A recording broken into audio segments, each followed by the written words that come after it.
All the doubt, all the hate, all the naysayers are left at the door today because today the two best teams in North America are facing off for the only thing that matters, the title of LCS champions. Welcome one and all to our final day of the Summer Split Championship here in North America. I'm joined by Prowley, Mark Z, and Kobe. To break down the action of the day. Kobe slotting in. How'd you sneak in for finals day, Kobe? How'd you pull that off? I came to give you some nutritional advice. Eat your fruits and vegetables. The analyst desk, you guys been looking a little malnutrition down here. I need to come take care of y'all. Where's your coordination? You're wearing red. It's blue. We have this. Also, I think it's lame when you guys all dress the same, so I decided to break that too. Call me combo breaker. All right. We'll give you a pass because it's your first day, but thank you for looking out for our nutrition because I think we expect a pretty back-and-forth series today, and if it goes all 5 games, we're going to need that nutrition to carry ourselves through it. Now, we'll be bringing you everything you need to know ahead of that match for the next hour until the opening ceremony presented by MasterCard, which will be kicked off by Logic, performed live and recorded exclusively for the LCS Summer Finals. It's going to be sweet to see him on the stage, but of course, we're breaking down the series and everything that happened over the Summer Split leading up to today. The Summer Split flipped the script time and time again, which gave us some of the best moments we've seen in LCS history, starting with the rise of a team that many continually counted out in Golden Guardians. I love this one, 10 seconds till the Soul Dragon is up. Again, both teams can get the Soul if they take this Dragon, so we're getting late into this one, pushing close to 40 minutes. They're TPing for the base. Ooh, FBI wants to try and end the game. They're just trying to tank the tower and end the game. They're going to try to stop the bases here. All right, Broken Blade there with the ulti. They're going to get a couple from TSM. It's over. It's open, though. They flash the TSM and more to Golden Guardians. Don't need the Soul Dragon. That's just the Nexus, and that's 2-0 up in their first round of playoffs. What a call. That was insane from Golden Guardians. I love Azael's reaction when it comes back to him too. He's just like, oh, like his breath got taken away. It's a triple TP, but it's a triple TP including the Ziggs patch where we get to see the explosive destruction of the Nexus turret here for the game ender. It was actually so fun. He satchel charged them into finals. That's what and the loser's bracket. And then, that's really what it was. Golden Guardians, they heard that we'd had some double TPs in the past in our playoffs, and they said, hey, let's one-up it. Let's go for the triple. But, you know, what's an LCS split without some base races? We had plenty of them this time around. Let's relive the Immortals versus TL base race. It's 3 Immortals versus 5 TL with the Baron buff. And there's no Orianna. There's no wombo combo potential there with the Malphite Ori ulti doubled up.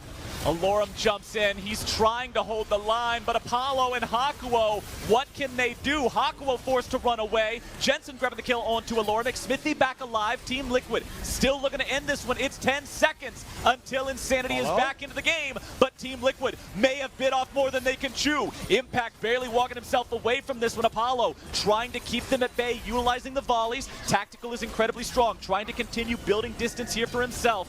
You can see Impact wanting to get back to the base, but what is this? It's the back door, ladies and gentlemen. He TPs in. Nobody's around to stop him. We're going to have a base race. Tactical able to put the auto attacks down, and that is it. Team Liquid grabbed the win. What the hell was that ending? Let's go! That game was awesome, Flowers. That game. What in the world, man? Now we understand why Kobe wore that shirt today. Now we understand why he wore that shirt today. I love how he's laughing at Azael's reaction, then he's doing the whoa, just popping off just as hard. Oh, it's so good. You always know it's an intense moment when they come back on camera and Flowers' top of his dome is just in the camera because he's just yelling into his monitor. I love how into it he got in that moment. Was that maybe the closest base race we've ever had in terms of Nexus health? It was like a really good base race where some of those like backdoors and more like distraction plays. Like this was one where they legitimately were neck and neck and had to play well. Tactical stepped up and found a kill. That was insane. And it was super close. And that was right when Immortals subbed all those new players in, and they had a crazy storyline in the middle of the season. Yeah, they were definitely trying a whole bunch of stuff. I love that play from Insanity, even though it didn't work out for him. I know there's more to the LCS, though, than what's left on the Rift. Probably we had some banger tweets that populated the summer. and spring, to be honest. Okay, this is a really good tweet out of Svenskeren. Just, I think this was before they actually played against E9, just a little bit of banter online. And you love to see that players take to social media and actually interact with each other, especially with the hashtag LiveEvil, single-handedly doing the PR job for Evil Geniuses in a stellar. Yeah, and we're in a drought now. Svenskeren, Evil Geniuses got knocked out of playoffs, so we don't have any of these Live Evil tweets because he was just carrying the online banter for us. We did get a nice back and forth between Double Lift and Core JJ where they're basically just congratulating each other for, enjoying that play-ins practice that they'll get at Worlds now. That's the one I was going to mention.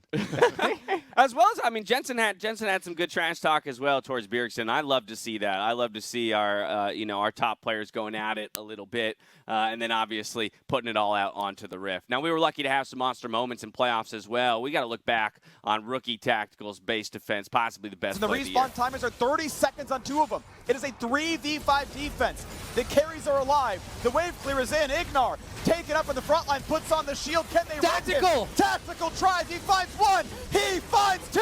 He's gonna find 3, and he is revived. Do you believe a 3v5 team fight? Because TL certainly does. Give him the quadra. Give him the kills. Tactical with the Bud Light Ace single-handedly.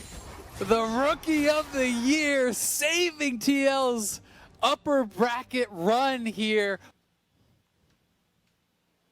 Rookie So cool. of the year. Yeah, so cool. Like the Rookie of the Year with world champions on his team. And it wasn't just that fight. That's the thing. Sometimes you have one big fight where you're like, oh, that's really cool. They bought themselves 5 more minutes and they still going to lose the game. But then they won multiple fights after that to actually prolong the series. Yeah, when you talk about 5 more minutes, he went, I think it was like 34 minutes in the game. He was 1-2-3 at the start of that play. 5 minutes later, I think he was 10-2-3. It was or 10-2-6. It was something insane where he literally picked up 9 kills in 5 minutes. Right, he went from 2 items to 4 items in that span as well, Mark. Yeah, it was a crazy turnaround. Right. Yeah, he did that first fight was with 2 lifesteal items. By the time they were winning the game, he had 4 lifesteal items and was just solo winning it. It was fantastic. Last, certainly not least, though, we got to take a look at TSM Bjergsen's backdoor as well. No fate's call to try and save him, so it's going to be a 5v4 for a while. looking to backdoor. Yeah, he's trying to end the game right now. He's going to push the minions in. The Elder Dragon's going to go over 200 deep shortly. Speaker loops in. Doesn't quite get it. Meteor's there with the smite is good. A Speaker is dead, but Bjergsen, he's going to try and finish it all up. The Nexus is dead. They need to cancel these backs Aatrox. He's zipping back as fast as he possibly can go. Bjergsen is here. He's got the shockwave again. He used it, but it takes it the wrong way. But Bjergsen, oh no, that's it! Steals the Nexus away from 100 Thieves. What an ending to that back and forth game. Pulling off the greatest heist of the split there against the Thieves themselves. Bjergsen, part of his individual performance this split, is finding victories like that, and we shouldn't ignore moments like that alongside the impressive performances he's put up in a number of best of 5s and how he has ramped up here in the postseason. Yeah, and even in that game, I just like the fact that at that point, 100 Thieves is getting Elder Drake. They have poised to win the game. They just got to pick. And Bjergsen's like, we can't fight you, so I'm going to go punch your Nexus in the face. And he gets that TP in, and the game just completely flips. At that point, like before the TP, you're like, oh, this is 100 Thieves' game.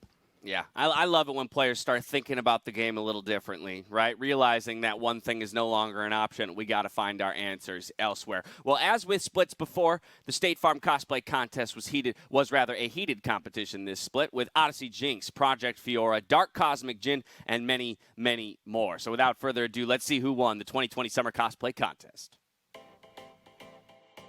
I'm Cobalt Cosplay. I'm cosplaying Solar Eclipse Leona. I'm Fairly Fantastic Cosplay, and this is Odyssey Jinx. My name is Maker Fishmeal. I made Draven for this contest. My name is Justine. My cosplay name is the Gnome Queen. I am cosplaying Project Fiora. I'm Luna Magix, and I'm dressed up as Bewitching Misfortune Prestige Edition. I'm Kia, and we are Kiaster in Cosplay. We are showing Victor. I am Heavy Artillery Bot, and this is my cosplay of Dark Cosmic Jin. My name is Antonina Russo, but I go by Ninucha. I am wearing Project Vi. My name is Johnny Junkers. I go by Junkers Cosplay. Today I'm in my God King Darius costume. For third place, Ninachu's Vi cosplay. In second place, Fairly Fantastic Cosplay as Odyssey Jinx. And the top prize for the State Farm cosplay contest, Johnny Junkers. Congratulations to Johnny Junkers. The prize is $5,000 and a trip to any international League of Legends esports event. Congratulations once again to Johnny Junkers, an absolutely incredible cosplayer, but the entire field impressed this time around. I got to admit, I personally was very sad to not have the opportunity. I had the opportunity, I should say. Unfortunately, I did not have the time to be involved like I was last year, because it was one of my favorite aspects of being on site for Summer Finals last year, was getting to see all these incredible cosplays and all these incredible cosplayers up close and get to see, you know, the kind of work and detail that they put into these projects. But $5,000, a trip to any international LoL match, that's pretty special. I've had the opportunity to interview Johnny Junkers as well. He's a really cool dude, and he's been in the scene for an incredibly long time doing awesome work. So congratulations once again, my dude. Now, the finals match gets started after the opening ceremony, and to give us a preview of today's clash between FlyQuest and TSM, here's your casters for the series, Freak and Azael. Thank you very much, Dash. Hello and welcome. Yes, we are excited for the final in just about 45 minutes, and I want to talk about the fact that FlyQuest is on the road up. I would say even if they lose today, 2020 is the year of FlyQuest. Back-to-back finals. This time around, they do come in, I would say, as the favorites here, and it's a bunch of players that, for the most part, haven't done it before. Sure, Turtle and Centauran have hoisted trophies, but the rest of this roster is on the up and up, have never hosted a domestic title to their lives. Solo has been getting better and better and better. I think he's the best top laner left in playoffs. Power of Evil is up against Bjergsen. That rivalry's been alive for a solid 5-6 years. I love that one. And Ignar has been incredibly sick as well. They have been really, really strong as a squad, and I think some of these guys, you talked about Solo a little bit. For him in particular, for me, he's a player that has been often overlooked. He doesn't have that big name. He doesn't have the same pedigree as some of these other people that are playing on this stage, but he has performed incredibly well, whether he gets help or not. He seems to be, holding his own in pretty much any lane. He never falls too far behind, even if he is a focus of attention, which I think is going to be so key against TSM today, who has shown that they love to play things like the Renekton in Italy, like to punish top laners, and are playing more away from the bottom side of the map than they had in the past.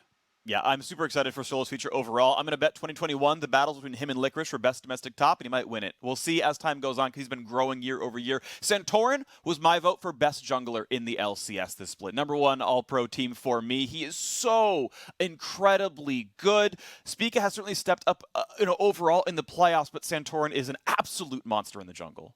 He has been so incredible, and I think it's so much about the intelligence he has as a player. He is incredibly unpredictable with his pathing, and there's a reason that this guy is able to pull off level 2 Trundle ganks, and he makes champions that are not supposed to be threatening in the early game seem incredibly threatening, because top laners and players in general play around jungle timings, play around when they expect the jungler to be there, and he subverts those expectations by doing atypical clears, by showing up 10 seconds early, by showing up 20 seconds late from a different angle. They just don't know when this guy is going to show up to the lane, and he has been amazing for FlyQuest. And meanwhile, of course, Bjergsen, an incredibly good mid laner. Power of Evil has managed to match him time and again internationally, domestically as well. They've played 17 games of League against each other across all tournaments, not just LCS, not just LEC, not just Worlds, and it's 9-8. It's neck and neck right here. If PoE wins the best of 5, he's going to at least tie that record or maybe take it over. They're both obviously outstanding mid laners. Both were voted top 3 all-team in the LCS this split, and it's going to be an exciting showcase in the mid lane. PoE has been one of the few guys in North America over the last number of years that can really hold his own against Bjergsen, that can battle back and forth against him. And Bjergsen, it's going to be really tough to hold him down with how well he has been playing through playoffs. I think he is playing some of the best League of Legends of his career. He is. So, of course, we know that FlyQuest are a very good team overall. They come into this final as first team to make it there from the upper bracket. They're going to have side selection. We'll see if they can make this one happen and get their first trophy. But people say it's all just because of the team. I want to hear from Power of Evil, though, and his thoughts on the fan perception surrounding FlyQuest heading into today's final. I definitely think that a lot of people are saying this weird narrative where they're saying we are a really, really strong team, but no one is strong individually. But I don't think that is true at all.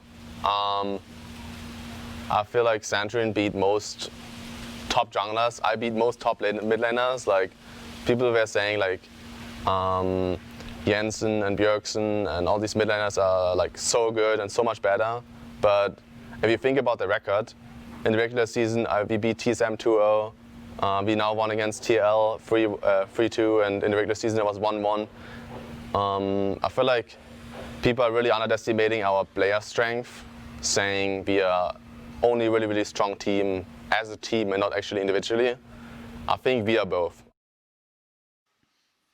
Yeah, totally agree. I think FlyQuest have a lot of great players on the line. But speaking of players who are incredibly good individually, let's talk about the elephant in the room. TSM have won 6 domestic titles, and that is headlined by Bjergsen and Doublelift himself, the greatest trophy holder in the LCS. No one wins more than Doublelift. They are on the same team. The script has been written. They are into the finals, ready to go again. Exactly. They are trying to regain the dominance that they had when they last had Doublelift. It's just wherever this guy goes, the teams win. He's with CLG, they're winning. Then he goes to TSM. Hey, they won a bunch in a row. Guess what? He's on Team Liquid. Why not 4 straight? All right, well, now he's back on TSM. They took down his old team, and he is looking to help TSM reestablish their dominance over North America.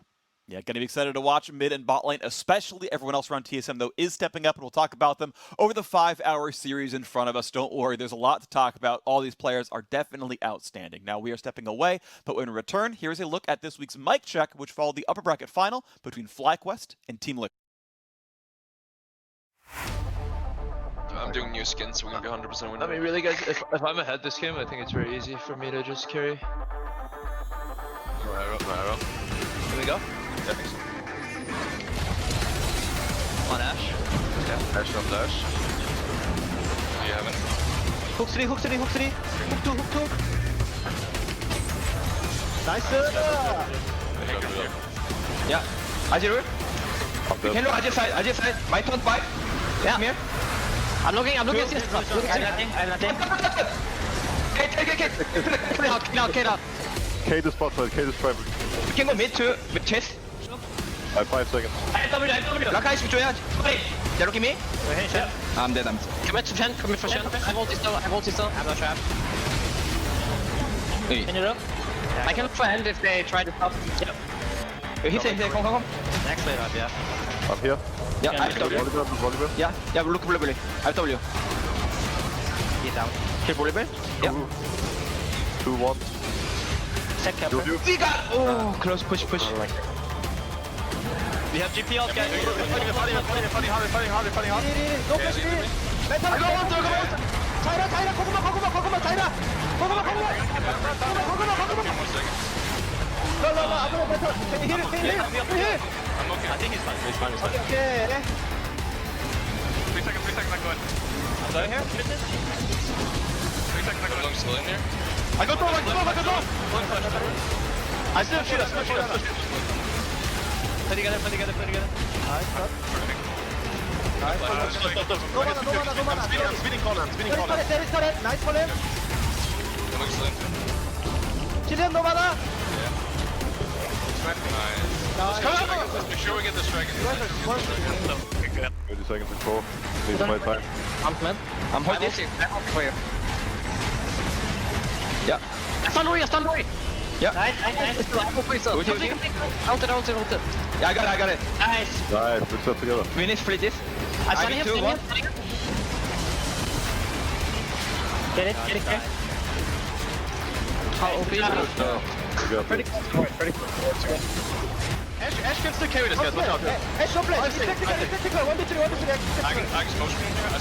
Just walk up. That's in the turn. Yeah, just hit. Yo, oh shit! Let's go, stand. Let's go, chase him! Nice! There's a journey! The roller! That's the turn! Yeah, there's a shot. Let's go, man! Let's go! Welcome back to the LCS Countdown. A reminder that at the top of the hour, we have the opening ceremony presented by MasterCard with a live performance from Logic, recorded exclusively for the LCS to kick off today's finals series. Cannot wait for that. That's right at the top of the hour. Let's look back, though, at the 4-week journey that it took to get here, which had many surprises that even the most savvy savant could fail to pick up as we take a look at our bracket, gents. Oh, God. I mean, this was a crazy playoffs full of upsets and super hard to predict what was going to happen. But through it all, it's insane how many matches TSM has played to get here. FlyQuest as well have played quite a few. And so through it all somehow, this is the finals that we ended up with. Yeah, essentially this is the most matches that can be played for a finals bout because you got one team going all the way through the upper bracket, one getting knocked from the upper bracket to the lower bracket and having to play all the way through in TSM. But it does make for an incredible run. I love seeing the 4th and 3rd seeds in the final. To me, it puts a highlight on this new format here in the postseason. But in reference to the two teams that we have in the finals, Mark, TSM yesterday took down TL after that lower bracket run.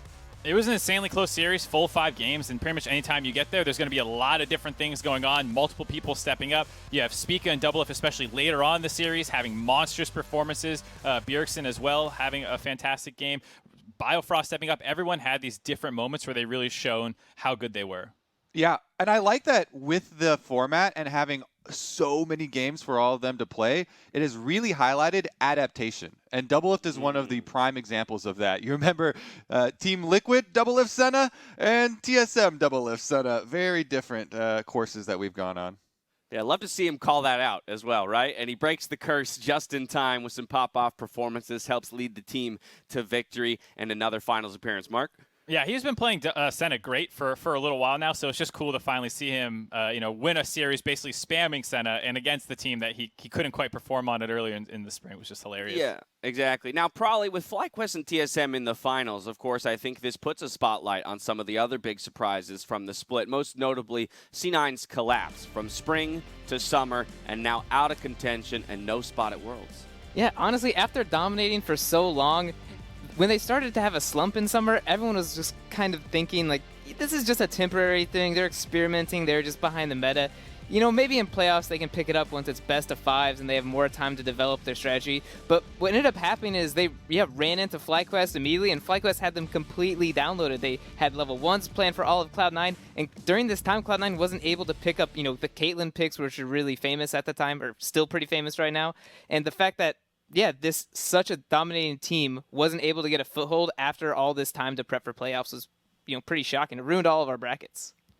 Yeah, they had a pretty illuminating interview with I Will Dominate, who signed with Cloud9 recently, where they're talking about how, they actually failed to adapt. They couldn't play with or against the Caitlyn, didn't have success with it, and they didn't have great practice during their time of even stomping the LCS because they kept going for kills and going for all these stompy scrims that they didn't prepare more things for the future and didn't look at more avenues like this. And that's why when we have patch changes for playoffs and things like this, we can have kind of drastic changes. Yeah, it does highlight the importance of needing to be adaptable when it comes to being a pro player in League of Legends. But another piece of that interview, Kobe, that you mentioned was the announcement that the roster would be sticking together for the 2021 season. So any thoughts on that call by the org and the players themselves to stick together? I personally like it. We saw what the peak of this team is, and it's absolutely insane. Whatever they failed to do in the back half of this split to be able to learn and pick up and adapt, you can still learn how to learn better, So these failings they can take into next year, hopefully reach the same peak, but then not slump back down from it because you've been through that once before. Yeah, I think selfishly, from an LCS regional standpoint, again, we'll all kind of have a sour taste in our mouths for not being able to see C9 in their spring split form perform at MSI. But that is why I'm particularly excited about that announcement that they'll be sticking together. I hope to see them recapture some of that glory and ultimately represent us internationally next year. But along with C9's collapse and the surprise of all of that, came some other nice surprises. Golden Guardians as an organization continues to impress. And they very nearly knocked out TSM, who is now in the finals, of course. Unlucky they had to play against them twice. Golden Guardians looked fantastic. They had their best split ever easily, and they have so many great young players to build around. FBI and Huhi basically cemented themselves as potentially the best bot lane in the league, and I'll be excited to see how that looks next year. Closer looks like a total stud. Demonte works well with him. Honster's still great. So this is such an exciting roster to watch going into 2021. Golden Guardians, unfortunately, out as well, but again, with continued success for that organization, another one of those new organizations that has continued to ramp up and impress is FlyQuest. A spring finalist, now a summer finalist, our only constant between the two splits.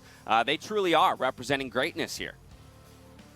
And I like how PoE called out individual players too, because there they've all been stepping up. Ignar had got called out earlier in the split for making really risky attempts at flanks, trying to, get the spotlight on him and possibly throwing games. But he has been so consistently recently for the team. Solo, as the casters mentioned, absolutely been dominating in the top side. He had that 1v9 Renekton performance, counter-picking it as well. Plus, he's very willing to, as he keeps putting it, or he only put it one time, and I keep referencing, be the glue man for FlyQuest, and that is play I think whatever it's in his the Twitter team handle needs. if you check. Yeah, I love it. He doesn't keep mentioning it. I just love that term that he came up with and brought out in the interview, but he really does, fill whatever niche they need for their top laner in each particular game. Professional League of Legends glue man, probably. Yeah, it's really fun to watch them because, when Parryville had that interview where he's mentioning people undervaluing their individual skill. And it really is because the team works so well together. So it's hard to pinpoint, like, this guy's the one who did it. It's like, wow, look at they all lined up their skills and hit one target. Like, who do you give credit to? It's like, I guess just give it to the team. So it's really hard to kind of iron out who's actually the one performing the best because they're all playing really well. It's not just one guy hard carrying everything. Without a doubt. And while FlyQuest is on the quest to become champions of the Rift, they are already champions of the Reef. If you've been tracking FlyQuest initiatives all year long, of course, it was Tree Quest in spring, Sea Quest here in summer, now Deep Sea Quest for Playoff Edition. They've already crested that $10,000 mark, is what they needed to become champions of the Reef. We could straight up double that number today if they take the entire finals. And, of course, you see all those little mini quests there to add some more dollars to the pot. But good on them, showcasing greatness both on and off the Rift.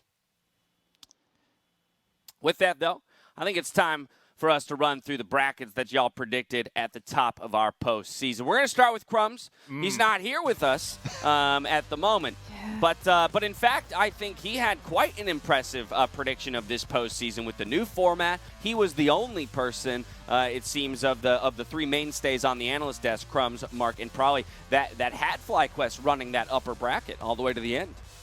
He's definitely the most impressive, and this is the best bracket that we're probably going to see. FlyQuest predictions pretty much completely right. The only thing he got a little wrong was underrating TSM in the losers bracket. They actually did beat C9 and then went on to beat TL, but all things considered, considering he made this before any playoffs were played, it's actually pretty impressive how many he got right. Absolutely. So, Mark, you said it's probably the most impressive one we'll see. Let's take a look at yours. Let's get through this real quick. There's not much to see here. It's all wrong. Just assume everything I said is wrong and go on to Prolly's. Did you just pick all these by seed? I think it looks like you just have all the higher seeds winning, huh? I don't know what you're talking about. Prolly's is on screen. Yeah, I didn't pick all the higher seeds. I mean, I had FlyQuest upsetting TSM in the losers bracket, so I did have FlyQuest and TL in my top 3, but I did overvalue Cloud9's comeback. I'm sorry. Hold on. I got to walk it back a second. Did you just say you had FlyQuest upsetting TSM in the lower bracket? TSM was 4th seed. seed. You know that FlyQuest TSM is the 3 seed, right? I can't read properly. I never learned that skill when I was younger. Get us out. Get us out. Yep. That's not my fault, James. I'm really glad you highlighted that because it makes me feel really great. Yeah, I'm here to keep you guys honest. Well, we do have one more bracket to look at. Kobe did, in fact, have the perfect bracket. Kobe, walk us through how you approached this. Let me save you, James, because I know you guys didn't show the casters brackets on the analyst desk, but I did do this ahead of time, and I threw in some extra spicy, flavor bets as well, just to spice it up. Rivershen, been playing it for a long time. Definitely saw that one coming. Put it on the TSM victory over Team You're Liquid. the one who started that? No doubt. Yeah, and what's going on? There's in finals, actually there's like it's actually pretty easy to predict the Cloud9 fall because Cloud9 started falling in the second half of summer. Right. But the real kicker is predicting the Team Liquid fall. Second seed losing to FlyQuest, losing to TSM as well. Yeah, very few people what's going on with your finals, Kobe? Because there's just a big smear is this going to be a bloody game? Yeah, I think we can get that graphic cleaned up probably by the end of game 5. You know what? No, and I should be able to submit it then. Here, let me jump in here. I just got word from a producer that there did seem to be some kind of mistake. We'll make sure we get that cleared up by the end of the day, Kobe. But his you're blaming graphics team? His submissions were in. I'm not placing blame anywhere, Mark. I'm just saying something went awry. We will get it fixed, and we will make sure that Kobe's predictions are properly represented at the end of the day. Just know that we have verified they are in. Now, turning our attention towards the series ahead, let's take a look at the last Samsung SSD Fast 5 of the split. And we've got our two best teams competing here on the Rift today. Now, I'll remind everyone that these are averages of their first takes of these different objectives. So, of course, FlyQuest here, our fastest team in terms of the average first blood. But interestingly, TSM in second place right behind them when it comes to league averages. Yeah, which speaks very well for how fast-paced this series should be when you have the first and second fastest on average first blood team going head-to-head against each other. I'm excited to see how that plays out, and this includes their playoffs where I think FlyQuest has been even more aggressive and TSM as well. So yeah, I think these have been trending down if you had to compare regular season to now. I think another thing that people will take a look at there is we know that so many of the games in the postseason or summer split in general have been determined by Drake control. You may have noticed TSM had a faster on average first Dragon take, but I think that that's an interesting stat to compare to the overall Drake control of each of our teams. TSM throughout both the regular split and playoffs has averaged right around 52% Drake control, so just over half the time. But FlyQuest, on the other hand, 61.3 in the regular season is upticked to 63.2% in playoffs. So while they might be slower to the first one, they're definitely picking up a lot more than their opponents, Kobe. Well, you know, we even established a new meme in the Professional League of Legends where Bjergsen starts quoting TSM every time you win, but the opponents get a soul. Yeah. that is TSM getting a lot of early dragons because they draft a lot of early game power team compositions so they can get their first one really quickly. But they have had to win a lot of games where giving over a bunch to their opponents. Without a doubt, without a doubt. Now, when playoffs arrives, a few players stepped up in the postseason, so I want to talk playoff playmakers. Let's kick things off with one of our rookies in Golden Guardians, FBI. I mean, I am in love with FBI. He is such a monster in the bot lane, had absolutely dominant stats in his actual lane. And when you watch him in games, they were so aggressive. He was always looking for the plays to make. Flash 4, people remember that pretty terrible one that happened to kind of end Golden Guardians' career. But this one, people need to remember, won them a series earlier on versus TSM. Super glad they included that one because FBI for so long and made so many of these big plays for the team. His movement had been so good. Look at this one versus Spica. He just barely kites out the Graves auto attack range there, finishes him off. There's a lot of these situations. And again, it's one of the newer players that is making these aggressive plays. And I want to still keep that killer instinct, even though everybody's going to remember the Kalista play, and they lose off of that. I still hope that they keep that instinct. Love the aggression. It brought them all the way to 5 games there against TSM, falling just short, but I have confidence that team. I loved watching him play alongside Huhi, too. I think that shouldn't be ignored. The duo in the bot lane there definitely impressed this split. But from one rookie to another, Kobe, let's talk about the rookie of the year in Tactical.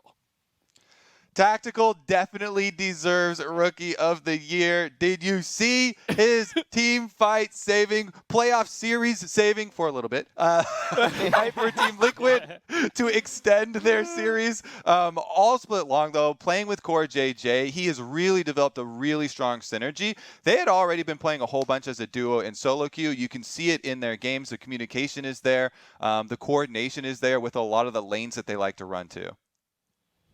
FBI has definitely impressed. I had a wonderful time talking to him alongside our splits MVP as well, another terrifying bot lane. Bjergsen, though, on the other hand, probably, this guy is a mainstay when it comes to LCS and top performances, but it seems like Bjergsen might be headed towards another peak in his career.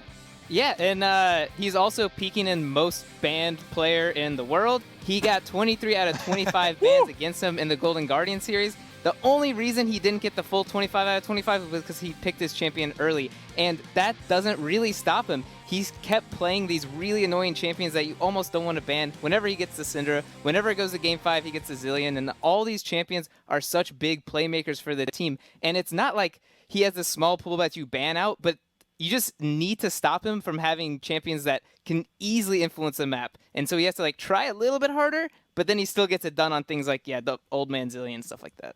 I understand everything you just said. I love everything you just said, but it's almost like a bit of a conundrum there. He can't be banned out, Yeah. But also you got to get him But you off wanna of all ban. these different things, right? Yeah. And so what do you even do? How do you solve playing against Get him Bjergsen? off League of Legends Yeah, ban him from mid lane. Oh, there No it one's is. ever thought about that. Make him play Well, top.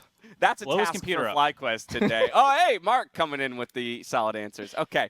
He's going up against his former teammate in Santorin. Again, people might forget that Santorin's first title came on TSM a long time ago. And this is another player I hard stand. I think he is such an amazing player. I put him third for my MVP voting because I thought he just had an incredible split. He plays mostly frontline and gank setup for his team, but he's so amazing at it because he'll always go in, he'll always be first in the fight, but he rarely dies. And it's not like a KDA jungle frontline, despite how insane his KDAs are. He's still often the team's primary engage and setup, whilst having monstrous first blood participations and taking his champs early. Like, there's nothing he cannot do for his team. Nothing And he cannot do. Oh, so sorry. back in 2015, when he was on TSM, was with Turtle too. So it's two of these ex-TSM members working together, going back to Worlds together once again. Yeah, exactly. They're doing it against the org that they first got titles with. It's Most pretty flashes. interesting. Most flashes of any LCS ADC. That's so on brand. I love it. Yeah, I just got to imagine that he's like spamming flash at the end of every game to kind of inflate that stat, keep flashing forward into the Nexus. I mean, if he wasn't before, he better start doing it now, right? Yeah, and he's had a great split after coming back in for MASH. He's really stepped up in the back half of the split. People will, we should again, I know it was hit earlier probably and you mentioned it, but we should definitely talk about it again, Kobe. Kind of that shuffle in the midseason for FlyQuest, but how Wild Turtle came back in and almost seemed to be playing on a new level. So I love to see how a veteran like that can take a little bit of a hit for a moment and still come back with that same motivation to chase a title.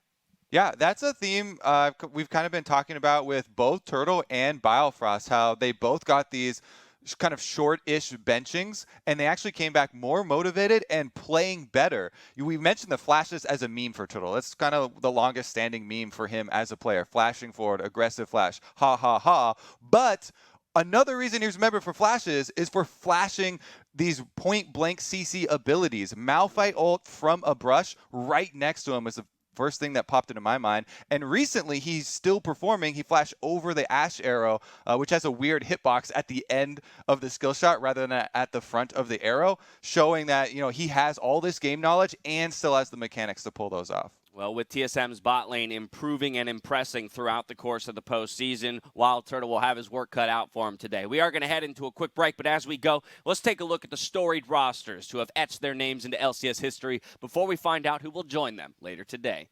We'll see you here in just a bit. TSM in Game 5 looks to be your North American LCS Spring Champions. They take down the Nexus and the title. Completely undefeated in the series, 25-3 on the split. Cloud9 gonna end the series 3-0.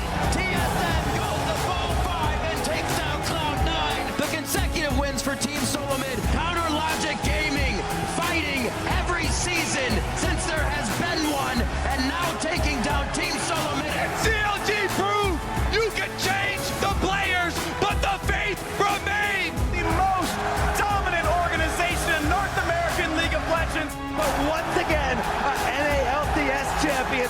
And they are once again your North American champions. As Team Liquid are your North American LCS Spring Split champion. But the base will fall. Back-to-back sweeps. TL's the best team in North America. Team Liquid tie the record. It's 3 LCS titles in a row. They are the only team to lift the trophy back to back to back to back. And they are the best team North America has ever produced. Cloud9 waited 6 years, and they will hoist the trophy again. And Cloud9 win the 2020 LCS Spring Split. Welcome back to the LCS, where we are moments away from the start of the 2020 Summer Finals. Now, the winners of our upper bracket are arriving at their second consecutive final, a remarkable feat given the start this org had. And my God, this is such an incredible turnaround. Back then, they were getting memed for those jerseys. A lot of stuff around FlyQuest was kind of negative. They went having great finishes. They had these jerseys. They called them Team Snickers. But then, starting when they started building around Turtle, it's all started turning around. Turtle was the first piece. They got Pobelter and Santorin. They started having the best finishes they had in 2019. It was this slow, steady incline that peaked in 2020 with the addition of Turtle Ignar, or excuse me, PoE and Ignar. And then they also rebranded to FlyQuest with all this Go Green initiative, and they had this great brand identity behind them, as well as starting to pick up the performances. And since then, they've become one of the best teams in North America, and it's such an insane turnaround to see for this organization. It really is cool how they just added piece after successful piece and keep building on those same blocks. You know, with Ignar first, you get a burst of speed there with him and Power of Evo, and then Solo, out of not even being on an Academy or LCS team, just felt like it finally all came together. Yeah, and I mean, I really want to hit on the PoE Ignar one because before they had joined, the team was okay. They had solid players, but no stars, no standouts, and not enough playmaking. And as soon as PoE Ignar came in, who, you know, Ignar's famous for that fervor Leona, PoE's famous for these, you know, Syndra solo kills, they got two huge playmakers, and the team just transformed over the split. It's been quite a journey for FlyQuest since their inception, but they've been doing great things here in the LCS. Now, ahead of FlyQuest's second finals ever, Coach D-Lim still feels like FlyQuest has plenty of tricks up their sleeves heading into this best of 5. I think the way teams were drafting against us was suboptimal, so we weren't forced to show our surprise picks or our third or fourth picks in a lot of roles, even though we've played a lot of games. So I'm still excited to see how pick ban pans out in the grand finals. And even though we've played a lot of games, we still do have a couple things. So we'll see if we have to use them or not.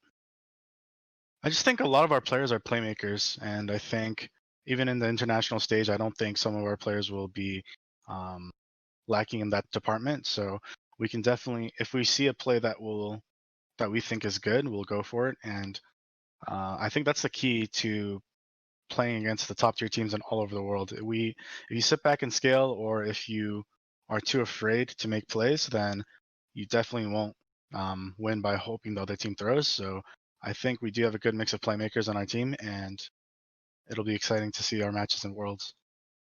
This would be my first championship after working 5 years in esports, so it would mean a lot to me, honestly. Worlds is one of my dreams coming true, and being a champion is definitely another one.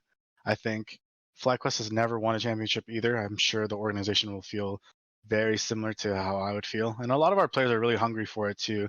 Some of them are champions, but it's been a while since they've won. And I think Lucas and Turtle. So I think it's something we're all really striving for. So it'll be an insane accomplishment. On the hunt for that first trophy as an organization, and we'll see if they can do it. Only 3 wins separate them from hoisting it. And while this may feel like a surprise finals given the absence of our first-place team from the regular season in Team Liquid, or even last split's champion in Cloud9, these two teams aren't devoid of history, as it was FlyQuest, actually, that vanquished TSM's playoff dreams just last spring. And Kobe was the caster for this. You remember it all, Kobe? This back and forth 3-2 series for FlyQuest? I remember it clearly here. Bjergsen on the Nexus was one of them for TSM, but FlyQuest were able to take the entire series. Also remember that this year, FlyQuest, or the split even, FlyQuest in the regular split, won both games versus TSM. And I really liked what David Lim said in his interview there about the mentality of the team, because in previous iterations, we had seen FlyQuest revert to a lot of scaling compositions.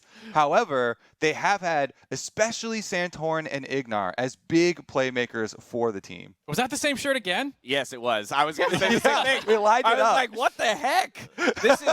This is so planned. Are we getting trolled? Like, did Kobe plan this? All year long, he wore the salmon-colored shirt Galaxy every Braid. TSM and FlyQuest game, so that when they eventually met in finals, he could re-wear the shirt. I love it. Kobe was thinking all year long storylines. As we mentioned I'm glad that that's the takeaway of FlyQuest beating TSM last time and 2-0ing them this split. Well, last time, as you mentioned, Kobe, it was that 3-2 record for FlyQuest. But for TSM, this marks the return to a finals in quite some time. The first return, rather. Yeah, but they have an insanely storied history. This is every championship-winning lineup from TSM, going all the way back in the top left to spring 2013. Turtle was the only original member of that lineup still playing. Then Bjergsen joined in 2014, and then in spring 2015, Santorin joined, and that was the last time Santorin had won a championship 5 years ago. And the fact that he's still competing at this level is absolutely insane. Same goes for Turtle, of course, as well. But then the double lift era starts in 2016. All those players are still all in the league playing fantastically. But, there's this alternating that's going on between double lift leaving and joining. And I think it's very fitting that he joins again. And now they're in the finals and looking to grab their 7th title.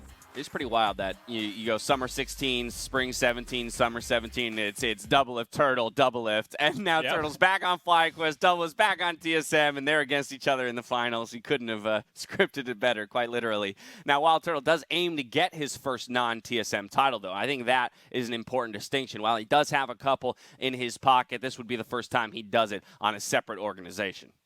Yeah, I mean, he's been on FlyQuest for 4 years trying to build this team up. He was one of the first pieces that they actually acquired and tried to build upon to finally get here. So I know that it means a lot to him to be able to finally rise up, and they've got another shot at winning finals. Yeah, and I think another consideration here is the history between the orgs. We mentioned that while they've only met one time in the LCS postseason, of course, that being last split, some of the individuals across both of these teams have a more storied history, Mark, most notably in the mid lane.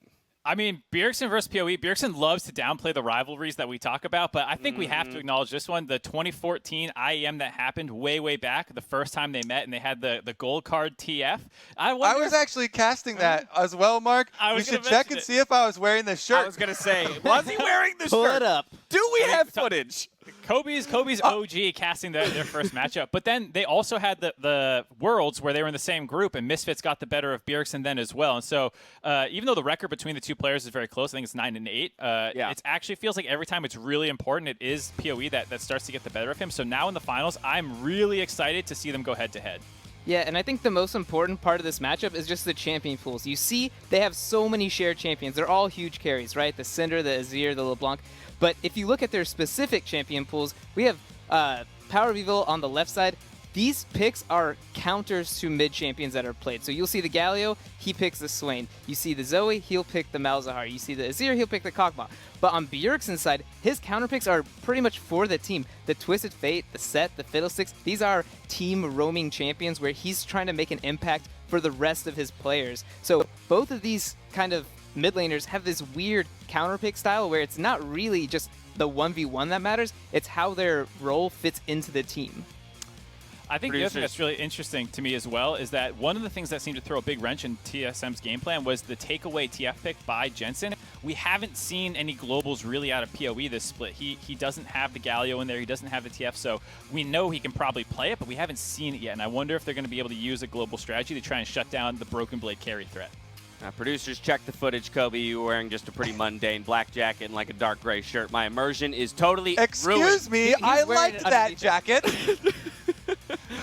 That was the only jacket that I had at the time, by the way. True. Back in the day, we only had one jacket and 3 shirts for casting, and we just rotated them. How far we have come here in the esports scene for the LCS. I love it. There you mentioned, Mark, that 9-8 in terms of the record between the two players, Power Evil and Bjergsen. Of course, today, Power Evil could even it up, could even take the lead with 3 wins. We'll have to see. But next, I want to talk about junglers.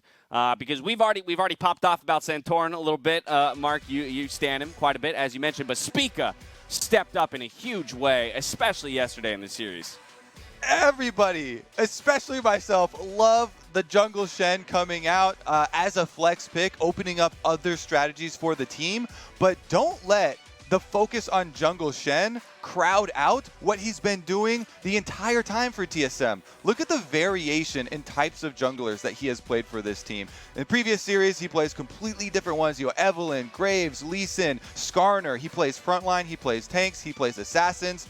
And this is coming from the youngest player in the LCS in one of the most talked about, most difficult positions in the LCS, the Defense Against the Dark Arts TSM jungle spot. I think for the first time in years, TSM are confident in their jungler. You can hear it if you listen to TSM Legends in their comms. He's very vocal in addition to making all these plays. So he's got to step up. He's been stepping up. He's got to continue to step up because his opponent today, Mark, is Santorin. This is going to be a tough matchup. Yeah, I mean, Santorin's been playing incredible, but Spica's kind of been running the gauntlet through a lot of the best junglers. You know, he's took down Closer. He's had to play against Blabber. He's played against Broxa. He's played against all these historically great players, and it's just so crazy for him to be so young and stepping up. Now he's kind of got the final boss for a lot of people in Santorin, and can he do it again? Probably. Can he do it again?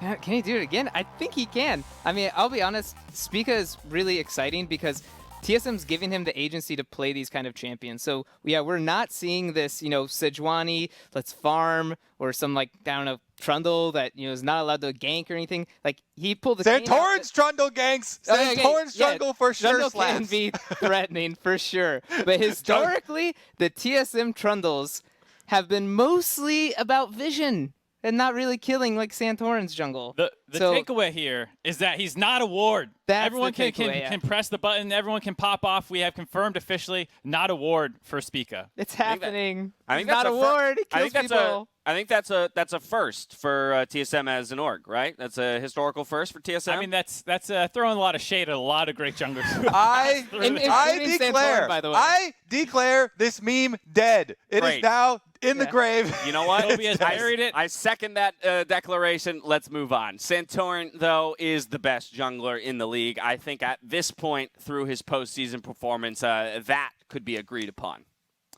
Yeah, I think he's been incredible. The level ones, the amount of pressure he keeps up over the course of the game, having these interesting gank paths to keep people off kilter. I think that's something that's going to be a big focus in this series is how these two junglers stack up. Now, probably, Kobe mentioned the final piece of the puzzle. That came in for FlyQuest at the end of Spring Split. It was Solo. So let's talk about him because his story this season has been phenomenal, and he has continued to go on an upward trajectory. But here he has the biggest task laid in front of him, a full best-of-5 for the title. Yeah, and I really want to just really hit on he did not have a team in spring, not even an academy team, and this guy was such a monster. They brought him in, and he was just their pressure point. Back in spring playoffs, EG was talking about how Solo made the team just harder to play against, and right now, he's just playing all these blind pick tops, and those are so annoying to play against because you're essentially just a walking punching bag. And he played this against Huni. He played this against Licorice, where he's just taking the blind Shin into like the Vladimirs, into the Gangplanks, into all these terrible matchups because he's so happy being this glue man because he does it so well. Professional glue man. He can punch the bag or he can be the bag that gets punched. Either way, he'll help your team get to victory. For the last time in this summer split, though, gentlemen, I'm going to ask you to give me your prediction. Who will be our LCS champ for summer 2020? Will it be a first-time org in FlyQuest, or will the OG Kings in TSM take back their crown? Let's see it. I'm going to go FlyQuest 3-1 with Probably. Let's go. All right, yeah. High five over. Yeah, Kobe's head. He's no way this is a 5-game series. I will say that FlyQuest are the advantage team coming into this series, but I'm predicting an upset here, James, due to Bjergsen Zilean Game 5. There it is. Yeah. All right, Kobe predicts we're going to a Game 5, and it'll be the Bjergsen Zilean that comes out. The other two of you, though, you went for that 3-1 prediction, so why is it that you still have confidence here in FlyQuest as we see the TSM fan vote there blowing FlyQuest out of the water? Yeah, I think a big part of it is in our predictions, we're not allowing it to go to Game 5, so Zilean cannot come out. That's an important strategy. It is. Okay. It needs to be a 4-1. And I didn't love what I saw. It would look like a struggle to beat TL, and I think FlyQuest is better. So assuming it's a similar styled series, I think FlyQuest should be able to take it. All right, there you have it. We got two predictions for a new champion in the first time done so for an org, FlyQuest caliber there in the history of the LCS. With that, though, it is time for the 2020 LCS Summer Finals opening ceremony presented by Management.